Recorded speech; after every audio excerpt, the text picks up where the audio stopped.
Hey, what's going on, guys? It's Dimitri Johnson, and you're listening to MMALatestNews.com. It's time to roll, baby.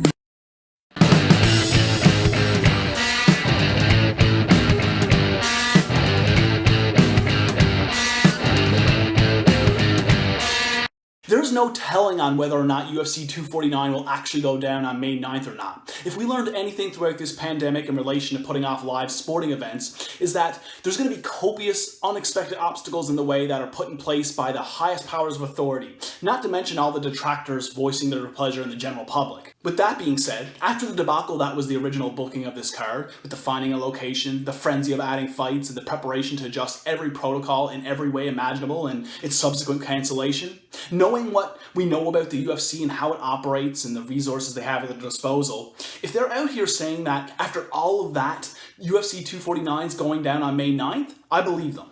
So with that out of the way, and assuming they can pull it off, I find myself starting to come to the realization that this event could end up being the most enjoyable event in UFC history. That's a pretty bold statement to make when you consider the rich history that's woven throughout the past 27 years of the promotion's existence.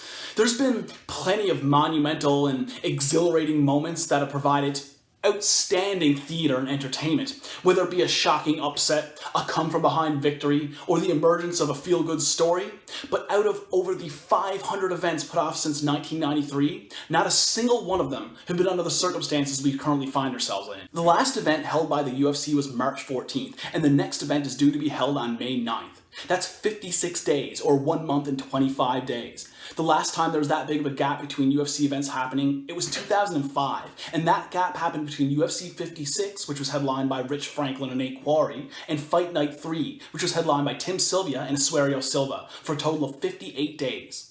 It's been a solid 14 years since there's been this much time in between UFC events. The vast majority of the world's population has been stuck in their homes with minimal forms of entertainment, leaving all MMA fans, many of whom are absolutely hardcore, just starving for an event during these crazy mind-numbing times.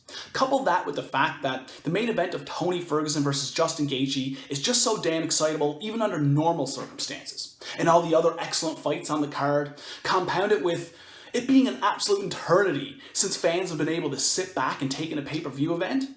And I'm thinking that it's absolutely plausible that 249 ends up being the most enjoyable event in UFC history. There is nothing in this world like experiencing a major UFC event live and in person.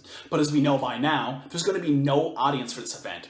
Although we've already seen a UFC happen in an empty arena with the last card, as well as Dana White's Contender Series and The Ultimate Fighter over the years, I think that watching these fights take place without a live audience will definitely have a sense of familiarity with them. What will not feel so familiar is such a high-profile fight taking place without an audience. While I would much prefer to see this fight take place in a major arena in front of 20,000 or so fans, at the same time I think the fact that such a big fight happening with no more than a handful of people present will add a whole new level of intrigue to this fight.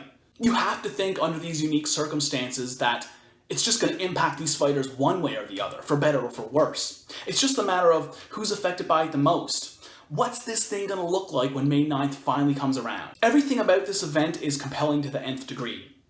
Of course, it's mostly because of being in the midst of a global pandemic, which is just involves so much uncertainty and unknown about exactly how long it's going to last, not to mention the effect it's going to have once it's finally ran its course. At this point, it's a total mystery on whether or not UFC 249 even happens. There are a lot of people out there who are not going to believe it's happening until May 9th arrives and they can visually see the broadcast begin. And who could blame them? But I also think this is another factor that's going to contribute to the enjoyability of this card. Because everybody's ready for at any moment for this thing to go belly up. Even at the 11th hour. I don't even want to think about this, but given the restrictions and how many obstacles there are going to be to overcome, you have to be prepared for the possibility that this thing gets cancelled day of, which would be absolutely devastating to say the least. But it's all these factors combined. The hope, the anticipation, the elite level matchup at the top of the card that's damn near guaranteed chaos, and it being under these highly unusual and unprecedented circumstances that is likely going to make UFC 249 the most enjoyable card of all time.